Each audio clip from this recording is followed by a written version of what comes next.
テレワーク歴11ヶ月、リビングで仕事をしている鈴木と申します。エンジニアのサラリーマンをしています。会社からノート PC を支給されてテレワークしているんですけども、仕事ができる場所がリビングしかなかったので、リビングで仕事をしています。場所を取らずに工夫してリビングでも仕事をできるっていうのを紹介したいと思います。お題としては、このようなお題でやりたいと思います。では、始めます。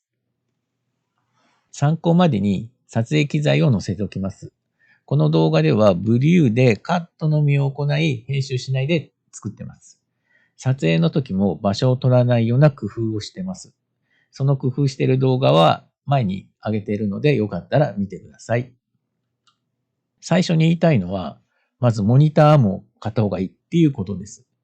モニターも買わないと、このようにノート PC とか直置きになって下を向くことになります。これって肩こりの原因の他にも、気分が落ち込むっていう効果が、そういう効果があるので、やっぱり前を見て仕事をした方がいいと思います。どんなモニターも買えばいいかっていうと、この値段3000円ぐらいで十分じゃないかなと。ただし、この値段のモニターはガス式はやめた方がいいと思います。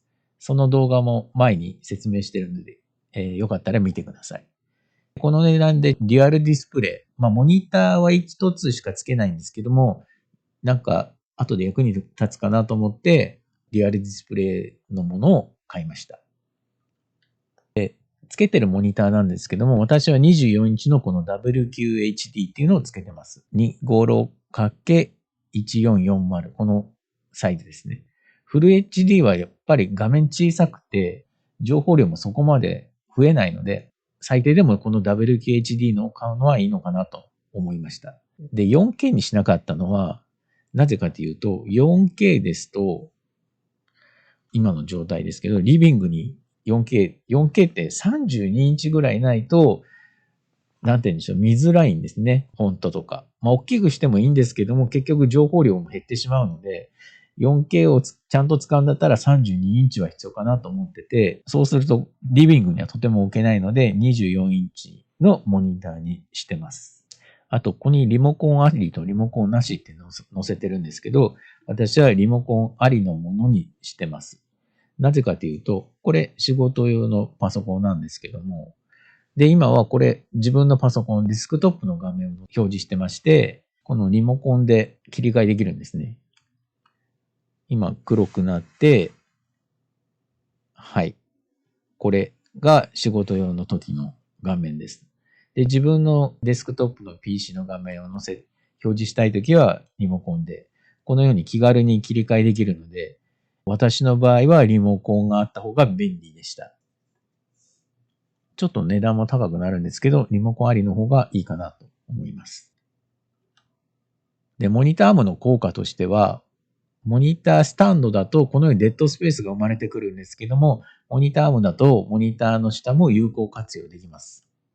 前こんなごちゃごちゃしてたんですけども、今はこんなスッキリしてます。モニターの下にもいろいろ置けるようになりました。モニターも必要なんですけど、あと PC スタンドと外部キーボード。これは多分セットで皆さん買うと思います。モニターアームでモニターをつけても、ここと表示がずれてきてしまうので、仕事できないんで、PC スタンドは必要だと思うんですけど、前の PC スタンドはこれだったんですね。これっていうのは、この黒い、これを使ってたんですけど、これすごく安定性良くて良かったんですけど、今はこういうアルミのこれを使ってます。ちょっと揺れるって言えば揺れるんですけど、この PC スタンド。安定性は劣るんですけども、ここがすごくスッキリしたんで、このキーボードがもっとパソコンに近づけるようになったんですね。この下に潜れるんで、打ちやすくなりました。このように PC スタンドも変えて、より目線を高くできるようになりました。重要なのが、これは今撮影用に PC 離してますけども、仕事するときは、こういうふうにくっつけてまして、ここを見てもらいます。ここの間。これ。はい。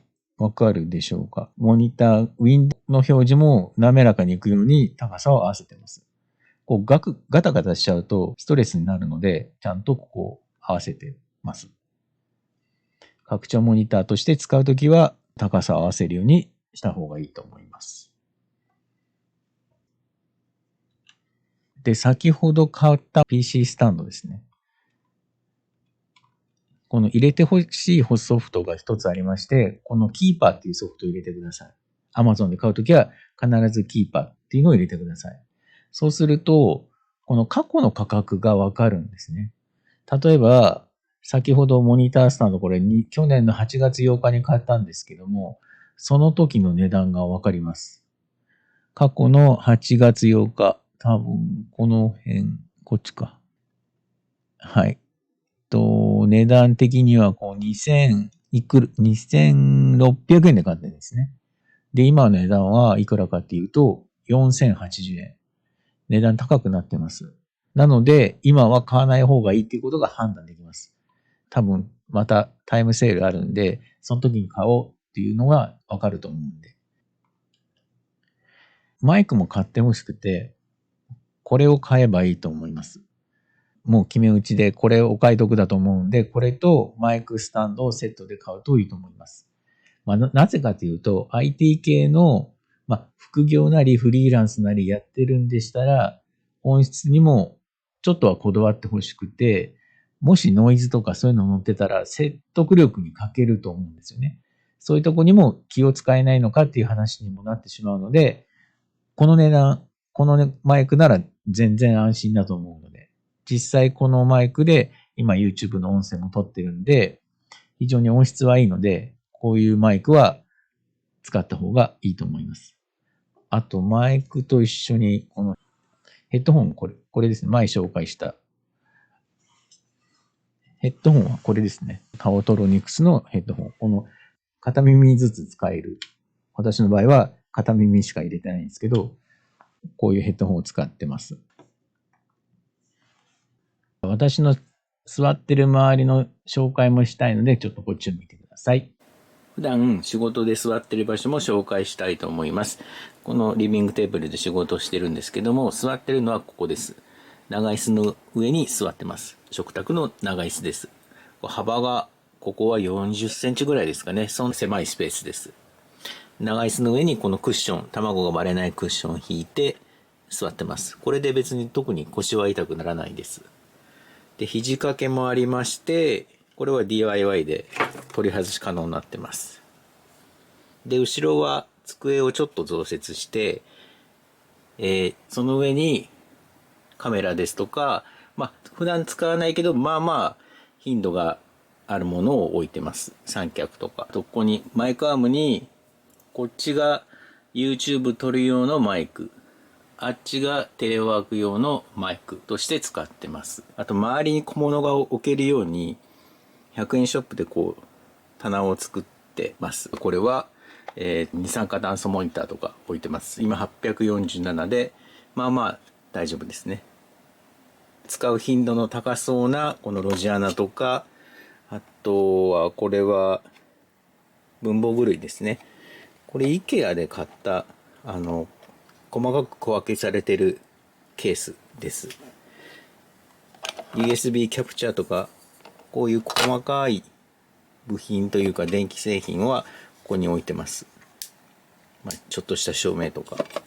で、下はスキャナー兼プリンターになってまして、使うときはこれをどかして、これごとどかして使います。後ろに何を置いてるかっていうと、この中にはカメラ用のアクセサリーが入ってたりします。いろいろです。それを積み重ねて置いてます。で、工具箱は他にもあるんですけども、最低限の工具、プラスマイナスドライバーで一番使いそうなものはここに置いてます。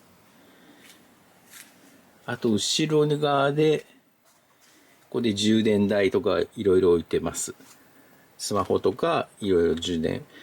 私だけではないんで、スマホのとかいろいろノートパソコンの充電スペースとなってます。で、ノートパソコンは立てて収納してます。これ、お皿を乾かす用ですかね。これが IKEA で売ってたので、そこにノートパソコンを置いて立てて収納してます。あとはスマートスピーカーが後ろの方に隠れてます。で、これも普通の棚に、四角い棚に、こう折りたたみ用棚っていうか、こういう金具があるんで、それをつけてます。で、何かの時にちょっとした机として使えるようにしてます。で、こういう割とすぐ使いたいというか、次のこれ YouTube のネタなんですけど、こういうものは目に見えるとこに置いてます。これは、ハンダ付け用の工具ですね。近いうちにレビューしたいと思います。はい。こんな感じでかなりごちゃごちゃしてますけども、まず目に見えるところに物を置くようにしてます。目に見えないと何持ってるかわかんないので、目につくのところにこういう筒類ですかね、工具類も置いてます。以上です。はい。今回の動画は以上になります。またアップデートがあったら紹介したいと思います。今回も最後までご視聴ありがとうございました。